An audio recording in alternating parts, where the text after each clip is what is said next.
Good morning to all of you. स्वागत है आप सभी का आपके अपनी learning platform infinitive learning point पे। आज की इस क्लास में हम एसएसटी के अति लघु उत्तरीय प्रश्नों को करने वाले हैं। ठीक है, तो आज हम पवन सीरीज़ के थ्रू पिछली क्लास में हमने काफ़ी सारे जो है वो अति लघु उत्तरीय प्रश्नों को किया था। आज उसी श्रृंखला को आगे बढ़ाते हुए हम आगे के प्रश्नों को सॉल्व करेंगे। तो चलिए क्लास को शुरू करते हैं। तो पहला प्रश्न है कि बक्सर का युद्ध जो कि 1764 में हुआ था, इसके क्या परिणाम हुए थे। देखिए, जो अंग्रेज़ थे उन्होंने सबसे पहले भारत में अपनी जो जड़ें फैलाने का काम किया था वो बंगाल से किया था। बंगाल के रास्ते, समुद्री रास्ते से ही वो भारत में उन्होंने प्रवेश किया और उससे बक्सर के युद्ध से पहले उन्होंने प्लासी का युद्ध लड़ा था जो कि अंग्रेज़ों और सिराजुद्दौला के मध्य में हुआ था। वहीं से अंग्रेज़ों ने अपनी सत्ता को जो है वो भारत में स्थापित करना शुरू कर दिया था। प्लासी के युद्ध के बाद प्लासी के युद्ध में सिराजुद्दौला की हार हुई और सिराजुद्दौला की जगह जो है वो मीर कासिम को बंगाल का नवाब बना दिया गया था। परंतु मीर कासिम भी अंग्रेज़ों के कहे अनुसार उसने काम नहीं किए, तो अंग्रेज़ों ने उसके खिलाफ भी विद्रोह किया और 1764 में उन्होंने बक्सर का युद्ध लड़ा, जिसमें मीर कासिम की हार हुई और अंग्रेज़ों के जो पैर हैं वो भारत में और ज़्यादा मजबूत हो गए। तो अगर आपसे पूछा जाएगा प्रश्न कि बक्सर के युद्ध के क्या परिणाम थे, तो हमारा जवाब रहेगा कि बंगाल के मीर कासिम के पराजय के कारण, है ना, बक्सर के युद्ध में मीर कासिम की लड़ाई अंग्रेज़ों से हुई और मीर कासिम की हार हुई, जिससे अंग्रेज़ों के जो पैर हैं वो भारत में और ज़्यादा मजबूत हो गए। अगले प्रश्न की ओर बढ़ते हैं। नेक्स्ट क्वेश्चन है कि ब्रिटिश कंपनी ने भारत में राजनीतिक सत्ता हासिल करने के लिए क्या उपाय किए। तो ब्रिटिश कंपनियों ने भारत में, देखिए, ब्रिटिश जो ईस्ट इंडिया कंपनी थी वो भारत में व्यापार की दृष्टि से आई थी, परंतु उसने यहाँ के कमज़ोर राजनीतिक व्यवस्था को देखते हुए उनका इंटरेस्ट जो है वो भारत की राजनीति में भी होने लगा और धीरे धीरे उन्होंने कई सारी चालबाजियों के द्वारा, है ना, मतलब सभी तरह की फूट डालो और शासन करो की नीति के द्वारा इन्होंने भारत में जो है वो भारत की राजनीति में भी जो है वो इंटरफेयर करना शुरू कर दिया था।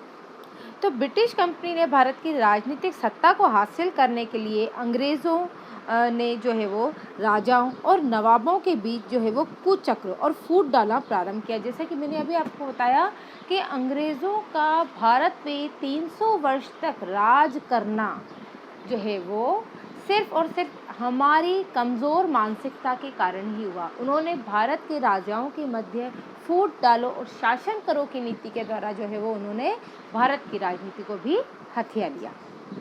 अगला प्रश्न है, रेगुलेटिंग एक्ट क्या था। तो रेगुलेटिंग एक्ट इम्पॉर्टेंट है ये क्वेश्चन, ठीक है ना। एक बक्सर की युद्ध के परिणाम भी इम्पॉर्टेंट है, ठीक है ना। उसको आप लघु उत्तरीय के अनुसार तैयार कीजिएगा ताकि अगर वो अति लघु उत्तरीय में भी आता है तब भी आप उसका आंसर लिख सके, है ना। ये परिणाम वाले प्रश्न जो होते हैं वो परीक्षा के पॉइंट ऑफ व्यू से थोड़े इम्पॉर्टेंट हो जाते हैं।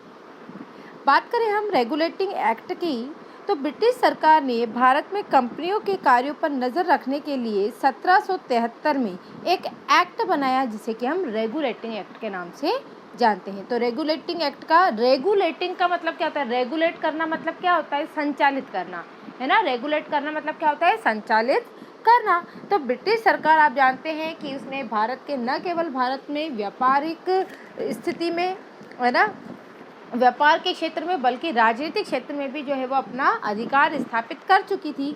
तो ब्रिटिश सरकार ने भारत में जो कंपनियां काम करती थी, जो भारतीय कंपनियां थी, उनके कार्यों में भी जो है वो निगरानी करना शुरू कर दिया। और इस निगरानी को करने के लिए उन्होंने एक एक्ट मतलब एक नियमावली, एक आयोग का गठन किया जो कि इस तरह के सभी कार्यों को संचालित करता था, ठीक है। और इसकी स्थापना 1773 में हुई थी। अगला प्रश्न है, वॉरेन हेस्टिंग बंगाल का नवाब कब बना। तो आपको पता है कि जब British east India company Bharat में उसने सर्वप्रथम प्रवेश किया था, तो उस समय ब्रिटिश सरकार के जो गवर्नर जनरल भारत में आए थे, तो प्रथम जो गवर्नर जनरल थे वो कौन थे, वो थे वॉरेन हेस्टिंग्स थे। तो 1772 में वॉरेन हेस्टिंग ने बंगाल गवर्नर बनकर जो है उसने दोहरे शासनकाल का अंत किया, ठीक है ना। जो दोहरा शासन चल रहा था भारत में उसका उन्होंने अंत किया, मतलब पूरी तरीके से, जैसे कि भाई जैसे ऐसा काम चल रहा था ना कि ये ना जो राजा होते थे, जो नवाब होते थे, वो तो भारतीय रहते थे, परंतु उनको संचालित, वो किसके हाथ की कठपुतली बन चुके थे? वो ब्रिटिश ईस्ट इंडिया कंपनी के हाथ की कठपुतली हुआ करते थे। मतलब निर्णय ब्रिटिश सरकार लिया करती थी, ईस्ट इंडिया कंपनी लिया करती थी, परंतु वो किसके कंधे पे रख के बंदूक चलाते थे? भारतीय राजाओं और भारतीय नवाबों। तो यही दोहरे शासन की प्रक्रिया थी। उसको वॉरेन हेस्टिंग्स ने जो है वो पूरी तरीके से समाप्त कर दिया और सारा जो राजपाट था वो अंग्रेज सरकार के द्वारा ही संभाला जाने लगा। अगला प्रश्न है आपका, तो ये आपको एक तो रेगुलेटिंग एक्ट याद रखना है, बक्सर के युद्ध का परिणाम भी याद करना है। ये इतने इम्पोर्टेंट नहीं है, बस आपको ये याद रखना है कि वॉरेन हेस्टिंग जो था वो ईस्ट इंडिया कंपनी का पहला गवर्नर जनरल था और ये 1772 में आया था भारत में। अगला है विलियम बेंटिंक के कार्यों का वर्णन कीजिए। तो 1828 में विलियम बेंटिंक जो है वो भारत के गवर्नर जनरल बने। उसके बाद उसने जन कल्याण के कार्यों की ओर ध्यान देना शुरू किया। अगला प्रश्न है एशिया महाद्वीप को समझाइए। ठीक है ना, कंबाइंड चल रहे हैं, जैसे कि पहले जो थे वो इतिहास के आपके सारे अति लघु उत्तरीय प्रश्न आ गए, अब यहाँ से आपके भूगोल के अति लघु उत्तरीय प्रश्न स्टार्ट होते हैं। तो एशिया महाद्वीप की यदि हम बात करें तो इस महाद्वीप में 48 देश हैं। यह संसार का 1/3 भाग जो है वो एशिया महाद्वीप के ही अंतर्गत आता है। ये सबसे बड़ा महाद्वीप है। हमारा भारत भी एशिया महाद्वीप के अंतर्गत आता है। एशियाई देशों की जो संख्या है वो 48 है और ये संपूर्ण संसार के क्षेत्रफल का जो है वो 1/3, यहाँ पे बात हो रही है स्थलीय सीमा भागों की, है ना, तो उसका 1/3 भाग जो है वो अकेला एशिया महाद्वीप है। इसमें सबसे छोटा जो देश है वो मालदीव है, वह सिंगापुर है, तथा सबसे बड़ा देश जो है वो रूस है। इम्पॉर्टेंट है ये क्वेश्चन, इसके सभी फैक्ट्स को आपको याद रखना है। अगला प्रश्न है कि वनों के प्रकार बताइए। अब वनों के प्रकारों की अगर हम बात करें तो अलग अलग वातावरणीय दशाओं के आधार पर हमारे विश्व के जो भी वन हैं उनको मुख्य रूप से 5 भागों में विभाजित किया गया है। तो वन जो है वो वायुमंडलीय परिस्थितियों और जलवायु के अनुसार 5 प्रकार के होते हैं। नंबर 1 आ जाता है आपका भूमध्य रेखीय उष्ण आर्द्र सदाबहार वन। अब देखो, टर्मिनोलॉजी को समझने का प्रयास किया करो तो आपको चीज़ें ज़्यादा रटनी नहीं पड़ेंगी। अब यहाँ पे दिया गया है भूमध्य रेखीय, मतलब ऐसे वन जो कि भूमध्य रेखा वाले स्थान पर पाए जाते हैं। भूमध्य रेखा वाला स्थान कौन सा होता है? कर्क रेखा और मकर रेखा के बीच का जो स्थान होता है वो आपका, इन दोनों रेखाओं के बीच का जो भाग होता है वो भूमध्य रेखीय भाग होता है। तो भूमध्य रेखीय उष्ण मतलब यहाँ की कैसी रहेगी? गर्म। आर्द्र यानी कि वर्षा भी होगी यहाँ पर फिर भी जलवायु कैसी रहेगी? गर्म रहेगी, क्योंकि भूमध्य रेखा वाला भाग है। सूर्य की किरणें बिल्कुल सीधी आती हैं तो गर्म तो होना ही है। गर्म ज़्यादा रहेगा तो वाष्पीकरण ज़्यादा होगा, वाष्पीकरण ज़्यादा होगा तो वायु में आर्द्रता भी ज़्यादा रहेगी। तो भूमध्य रेखीय उष्ण आर्द्र सदाबहार, यानी यहाँ पे जो वन पाए जाएंगे वो उनमें पतझड़ का मौसम नहीं आएगा, वो सदाबहार रहेंगे। पत्ते गिरते हैं पर ऐसा नहीं होगा कि एक साथ सारे पत्ते गिर जाएं। ठीक है, तो आपका पहले प्रकार के जो वन होते हैं वो कैसे रहेंगे? भूमध्य रेखीय उष्ण आर्द्र सदाबहार वन। दूसरा प्रकार जो वनों का आता है वो आता है आपका उष्ण कटिबंधीय चौड़ी पत्ती वाले पर्णपाती वन। अब उष्ण यानी कि जहाँ की जलवायु गर्म होगी, चौड़ी पत्ती वाले पौधे रहेंगे, पेड़ पौधे रहेंगे, वनस्पति चौड़ी पत्ती वाली रहेगी, और पर्णपाती वन यानी कि जिन पे पतझड़ का मौसम आता है, जो अपने पत्ते गिराते हैं। फिर तीसरा प्रकार के वन आते हैं आपके शीतोष्ण कटिबंधीय वन, यानी कि जहाँ की जलवायु कैसी रहेगी? शीत, ठंडी जलवायु वाले। फिर आता है आपका शीतोष्ण कटिबंधीय सदापर्णी वन। तो शीतोष्ण यानी कि जहाँ पे शीत और उष्ण दोनों प्रकार की जो है वो जलवायु रहेगी, और सदापर्णी वन यानी कि सदाबहार वन रहेंगे। कभी भी यहाँ के वृक्ष जो है वो ऐसे नहीं रहेंगे कि उन पे पतझड़ का मौसम आए और एक साथ वो अपनी सारी पत्तियाँ गिरा दें, है ना।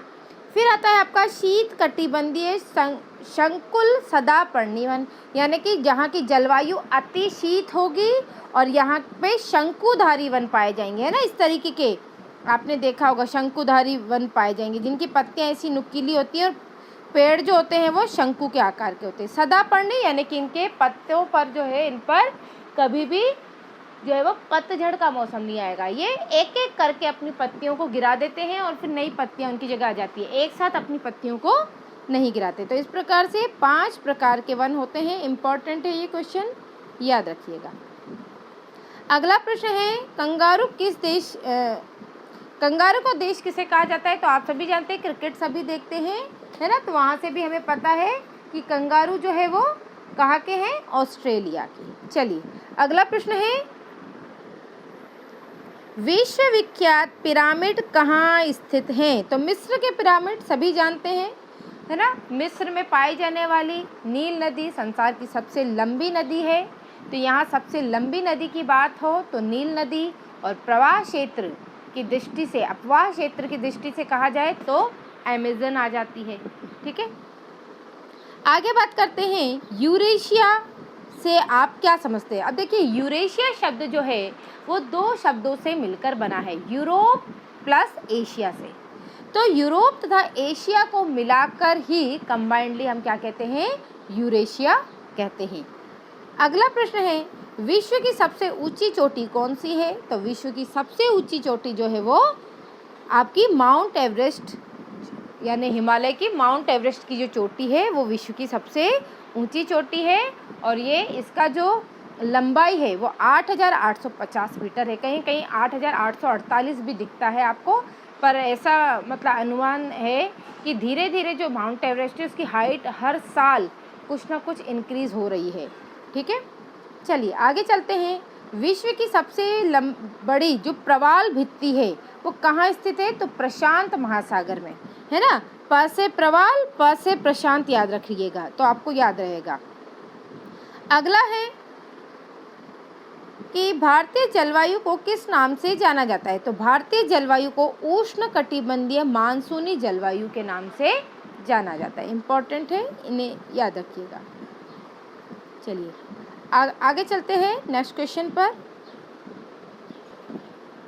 अगला प्रश्न है, भारत में कुल कितने क्षेत्रफल में कृषि होती है? तो आप सभी जानते हैं हमारा भारत देश एक कृषि प्रधान देश है। हमारे देश की अर्थव्यवस्था की रीढ़ की हड्डी कृषि को ही कहा जाता है। कृषि को मानसून का जुआ भी कहा जाता है और हमारे भारत का लगभग 51% भाग में जो है वो कृषि की जाती है। अगला प्रश्न है, भारत में शक्ति के साधन क्या क्या हैं? शक्ति यानी कि एनर्जी के जो रिसोर्सेज हैं वो कौन से हैं? जो देखिए, एनर्जी के रिसोर्सेज तो बहुत सारे हैं, पर यहाँ जब आप बात कर रहे हैं तो ऐसे साधनों की हम बात करेंगे जिनका बहुतायत में प्रयोग होता है। तो यहाँ पे कोयला, खनिज तेल यानी कि पेट्रोलियम और जल शक्ति का सर्वाधिक प्रयोग किया जाता है विद्युत उत्पादन में। अगला प्रश्न है, परिवहन के प्रमुख साधन कौन कौन से हैं? तो जल, थल और वायु, ये तीनों ही परिवहन के प्रमुख संसाधन हैं। नेक्स्ट क्वेश्चन है, जल परिवहन को कितने भागों में विभाजित किया गया है? तो जल परिवहन को 3 भागों में विभाजित किया गया है, आंतरिक जलमार्ग, नहर जलमार्ग और समुद्री जलमार्ग। तो आंतरिक जो जलमार्ग हैं वो आंतरिक प्रवाह क्षेत्र की नदियों से होकर गुजरेंगे, नहर जलमार्ग नहरों से होकर गुजरेंगे और समुद्री जलमार्ग जो है वो एक देश से दूसरे देश को जोड़ने का काम करते हैं। अगला प्रश्न है, वृक्ष के 2 महत्व दर्शाइए। अब वृक्ष के महत्व आप सभी को पता है। अब ऐसे प्रश्नों को तो हमें कभी भी याद नहीं करना चाहिए कि वृक्ष जो है वो हमें ऑक्सीजन प्रदान करते हैं, प्रदूषण को कम करने का काम करते हैं, मृदा अपरदन को रोकते हैं, वायु प्रदूषण को कम करते हैं, ध्वनि प्रदूषण को कम करते हैं। ठीक है ना। 2 तरह के जो हैं वो एक मतलब टर्म जो है वो यूज़ की जाती है, एक तो ग्रीन बेल्ट और दूसरा ग्रीन मफलर, है ना। ग्रीन बेल्ट का मतलब ये होता है कि जब किसी नदी के तटवर्तीय भागों में पेड़ पौधे लगाए जाते हैं तो वो बाढ़ की जो स्थिति होती है उसको कम करने का काम करते हैं। तो इसे ग्रीन बेल्ट के नाम से जाना जाता है। देखो बेल्ट कहाँ लगाते हैं हम, कमर में लगाते हैं, कमर को बांधने के लिए, है ना, कमर को बांधने के लिए। तो जल को बांधने के लिए ग्रीन बेल्ट। और मफलर से क्या करते हैं, मफलर कानों पे बांधते हैं। कानों पे जब हम मफलर बांधते हैं तो हमें सुनाई कम देता है। तो वायु जो आपका ध्वनि प्रदूषण है उसको कम करने के लिए आपने देखा होगा कि रोड के दोनों साइड जो है वो पेड़ लगाए जाते हैं, क्योंकि पेड़ जो है वो अत्यधिक शोर को एब्जॉर्ब करने का भी काम करते हैं। ठीक है, तो एक तो ग्रीन बेल्ट और दूसरा ग्रीन मफलर, ये दोनों टर्म्स आपको याद रखनी है। ग्रीन मफलर आपका वायु प्रदूषण से ध्वनि प्रदूषण से संबंधित होता है, और ग्रीन बेल्ट जो है वो आपका मृदा अपरदन से और बाढ़ की रोकथाम के लिए प्रयोग में लाया जाता है। अगला प्रश्न है, स्थल मार्ग से क्या अभिप्राय है, समझाइए। तो स्थल पर आने वाले साधनों को स्थल मार्ग कहते हैं। स्थल मार्ग में सड़कें और रेल मार्ग आते हैं, मतलब ऐसे मार्ग है ना जो कि स्थल से, धरातल से होके गुजरते हैं, तो वो स्थल मार्ग होते हैं। इसमें आपके रेलवेज आ सकती हैं, रोडवेज आ सकती हैं, ठीक है, अपने हाईवे वगैरह सभी इसके अंतर्गत आएंगे। अगला प्रश्न है, रेल मार्ग पर टिप्पणी लिखिए। तो भारत में रेल मार्ग जो है वो एक प्रमुख परिवहन का संसाधन है। वर्तमान में भारत में रेल मार्गों की लंबाई जो है वो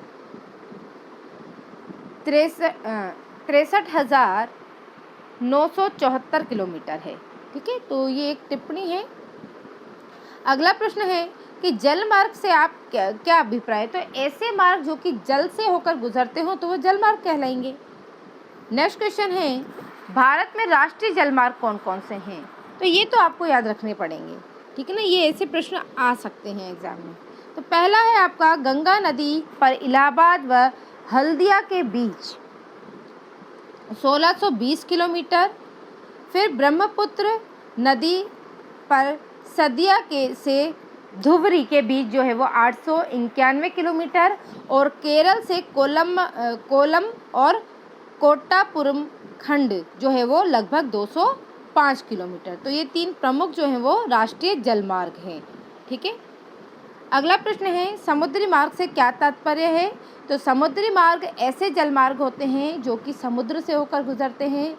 ये विभिन्न प्रकार के आयात निर्यात के कार्यों के लिए उपयोग में लाए जाते हैं। इनके द्वारा एक देश से दूसरे देश को जोड़ा जाता है, और इनसे कई प्रकार के जो है वो जैसे कि माल को एक स्थान से दूसरे स्थान तक पहुंचाने के लिए इनका उपयोग किया जाता है।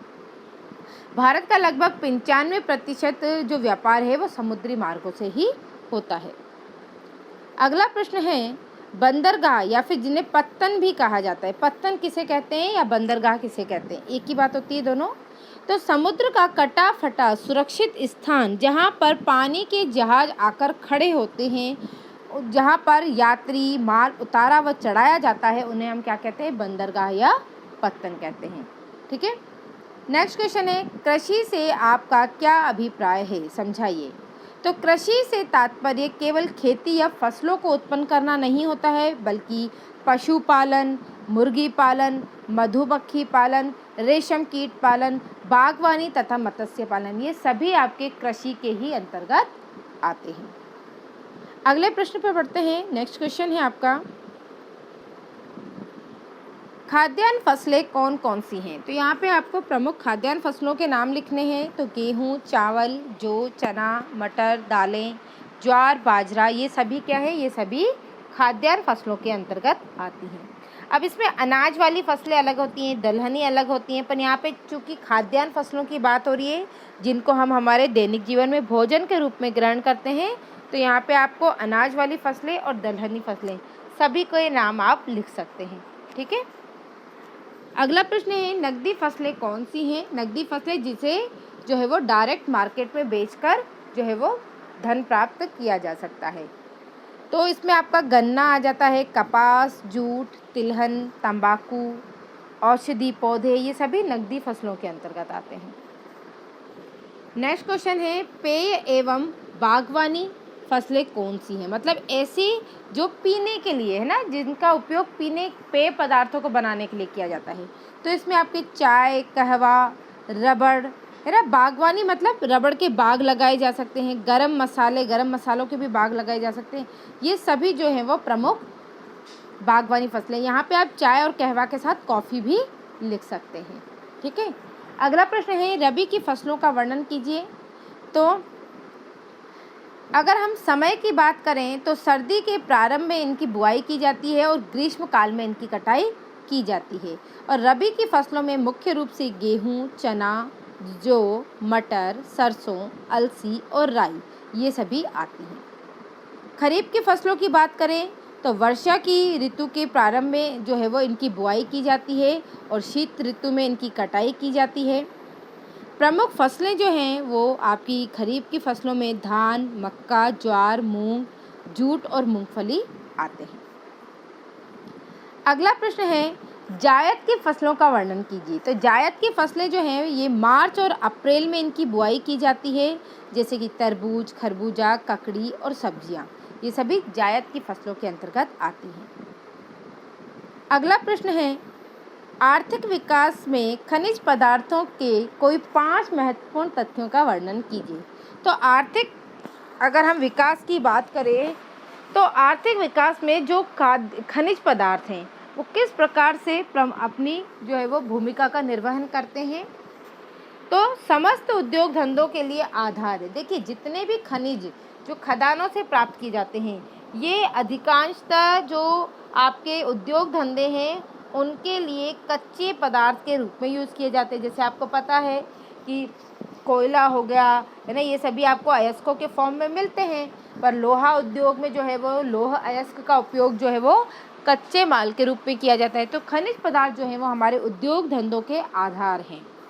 दूसरा बात करें हम तो परिवहन के साधनों का विकास। भाई देखिए ये जो खनिज संसाधनों में अगर हम धात्विक तत्वों की बात करें तो हमें धातुएं प्राप्त होती हैं इनसे। धातुओं के द्वारा विभिन्न प्रकार के जो है वो साधनों का निर्माण किया जाता है। फिर ऊर्जा शक्ति के उत्पादन में भी काम में लिए जाते हैं ये, जैसे कि आपके खनिजों में आपके कोयला आ जाता है तो उसका उपयोग ऊर्जा निर्माण में किया जाता है।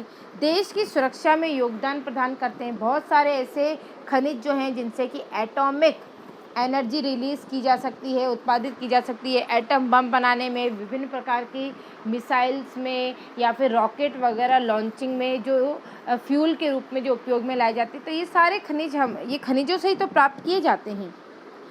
खनन से लाखों व्यक्तियों को रोजगार भी प्राप्त होता है। अगला प्रश्न है ऊर्जा के गैर परंपरागत साधन कौन से। तो गैर परंपरागत साधन का मतलब ये होता है कि ऐसे संसाधन जो अभी रिसेंट में जिनकी खोज हुई है और जिनका उपयोग अभी बहुत बड़े स्तर पर नहीं किया जाता है। तो उसमें आपकी ज्वारीय ऊर्जा, सौर ऊर्जा, जियोथर्मल ऊर्जा यानी कि भूतापीय ऊर्जा और परमाणु ऊर्जा और गोबर गैस, ये कुछ ऐसे ऊर्जा के स्रोत हैं जो कि गैर पारंपरिक संसाधन के रूप में उपयोग में लाए जाते हैं। अगला प्रश्न है हिमालय के महत्व पे 2 वाक्य लिखिए। इम्पोर्टेंट है, ये दोनों ही प्रश्न इम्पोर्टेंट है। तो हिमालय जो है वो पर्वत भारत की जलवायु को नियंत्रित करता है। ये मानसूनी हवाओं को पार है ना, भारत की सीमा को पार करने से रोकता है। और जो हिमालय के जो तलहटी वाले क्षेत्र हैं वहाँ पे मानसून का प्रमुख कारण हिमालय ही है। हमारे देश में मानसून हिमालय के ही कारण आता है, क्योंकि यही मानसूनी हवाओं को आगे जाने से रोकता है और वर्षा का प्रमुख कारण बनता है। हिमालय जो है वो हिमालय पर्वत उत्तरी विशाल मैदान में बहने वाली नदियों का एक प्रमुख स्रोत है। अधिकांशतः जो आपके भारत के उत्तरी क्षेत्र में जितनी भी नदियाँ प्रवाहित हो रही हैं उनका उद्गम जो है वो हिमालय से ही हो रहा है। अगला प्रश्न है कि उत्तर के विशाल मैदानों को कितने भागों में बांटा गया है। तो इसमें आपका आता है सिंधु नदी का मैदान या फिर जिसे सिंधु द्रोणी के नाम से भी जानते हैं, गंगा का मैदान और ब्रह्मपुत्र का मैदान। तो ये 3 जो आपके हैं इन तीनों भागों में उत्तर के विशाल मैदान को विभाजित किया गया। इंपॉर्टेंट है ये क्वेश्चन भी। नेक्स्ट क्वेश्चन है कि बॉक्साइट क्या है। तो देखिए बॉक्साइट जो है वो एक अयस्क है, ये एक एल्यूमिनियम का अयस्क है जिसे खुदाई करके खानों से निकाला जाता है। बॉक्साइट को गलाकर इससे एल्यूमिनियम प्राप्त किया जाता है जिसका उपयोग जो है वो वायुयान, विद्युत तार, फर्नीचर और बर्तन बनाने के लिए किया जाता है। ठीक है। चलिए, तो आज की क्लास में हम इतने ही प्रश्नों को करेंगे। अब मिलेंगे नेक्स्ट क्लास में। तो आप सभी जो है वो रेगुलर हो जाइए क्लासेस में, क्योंकि देखिए आपको 2 से 3 क्लासेस जो है वो डेली मिला करेंगी चैनल पर, है ना, 3rd सेमेस्टर की भी और 1st सेमेस्टर की भी। तो आप जो है वो स्किप ना करें, दिन में कभी भी जब भी आप फ्री होते हैं इन क्लासेस को ज़रूर देखिए, क्योंकि लास्ट टाइम का रिवीजन ही हमारे लिए सबसे ज़्यादा बेनिफिशियल होता है। ठीक है, तो चलिए आप मिलेंगे नेक्स्ट क्लास में। तब तक के लिए goodbye, have a nice day. और ज़्यादा से ज़्यादा अपने दोस्तों को जो है वो चैनल से और टेलीग्राम ग्रुप से जोड़िए, सभी को इन क्लासेस के बारे में बताइए, और जल्दी से मुझे उस क्राइटेरिया को क्रॉस करने के लिए क्राइटेरिया को क्रॉस करने में हेल्प कीजिए, ताकि मैं जल्द से जल्द आपकी लाइव क्लासेस को भी स्टार्ट कर सकूँ। चलिए मिलेंगे नेक्स्ट क्लास में, तब तक के लिए goodbye, have a nice day.